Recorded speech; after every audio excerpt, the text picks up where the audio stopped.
does everybody think that they can be a truck driver? Possibly, no, actually, I think there's a lot of people that think I couldn't do that, or I wouldn't want to get into that vehicle, and actually I think is the reverse. We do a lot of PR about saying, look, come into the industry. It isn't as bad as you think. The trucks are nice. They've got a lot of technology in, and we're trying to promote people wanting to come in that industry.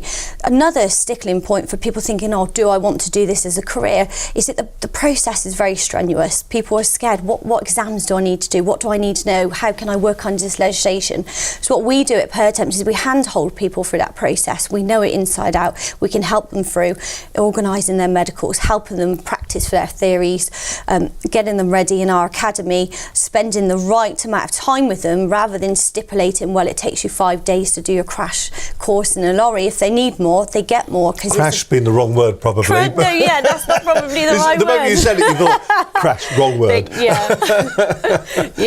That's what they call it. That's the terminology in the industry, but wrong word. But we don't. Our ethos is we'll spend as much time as possible with that learner driver to make sure they are confident and ready to go into the commercial world. It's a very pressured environment at times. They'll be having to back on a bay. They're in a queue.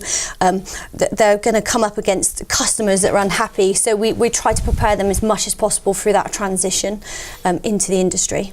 How many drivers do you get turning up to go on your crash courses, to go on your courses, who are independent, who aren't working for anybody, or does it tend to be driven by the employees or the employers rather, by the companies, by the logistic organisations? So is it the large logistic organisations that approach you and say we want to put a course on for a number of new drivers, or is it the other way around where you've got new drivers that are coming to you and saying, I'd like to work in logistics, can I go on a course please? Yeah, well, they don't say I'd like to work in logistics, they might say I'd like to be a driver. They don't use the word logistics, do they? No, they don't, no. So, but what I would say, there's two layers to that for us as a business. The first one, for our funded academy, what we lean to is our network of branches to find an individual that might have proven themselves, showed themselves the aptitude, been reliable, done a good job for the branch, and then we would look to invest that money. It's an incredible amount of money, really, cash investment. On average, what was it cost to put somebody through that kind of training? If you go from start to finish right through to your LGV CPC licence, that's your largest vehicle,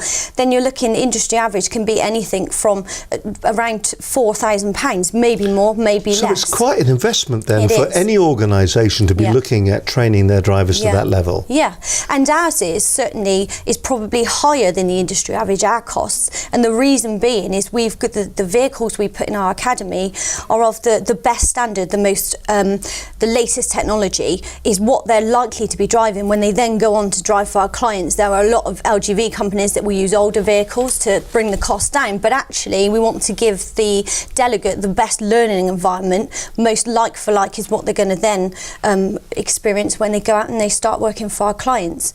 The other layer, which we were talked about, was of LGV people, do they want to come and be a driver? Our companies mainly are investing because it's a lot of money for an individual to find.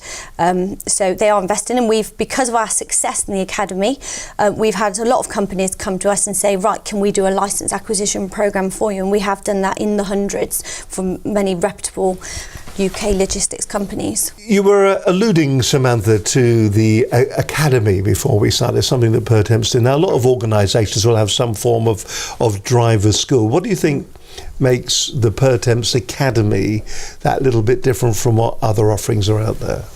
Okay, well, it was a strategy really. So we looked at the market and logistics as a whole to think how we're going to be fit for purpose for the future. In 2014, I mentioned we were at the height of the crisis for drivers. And obviously that's a crisis we never heard of, isn't it? Yeah. I just think logistics is not spoken about enough, and so what we did was, rather than be a talking shop, is find a solution to the problem. We looked at and researched why aren't people wanting to be in logistics, why aren't they knocking a door down to be a driver? Cost. was one of them. So the investment's too large for an individual, but also nervousness around the process that they'd have to go through. So the strategy was, if we can offer it as free training as an investment, and also have a robust team to handhold them through the process, would we then get people knocking our door down? Well, of course we did, but we used the two strategies really to finding the right people to put through our academy and invest in.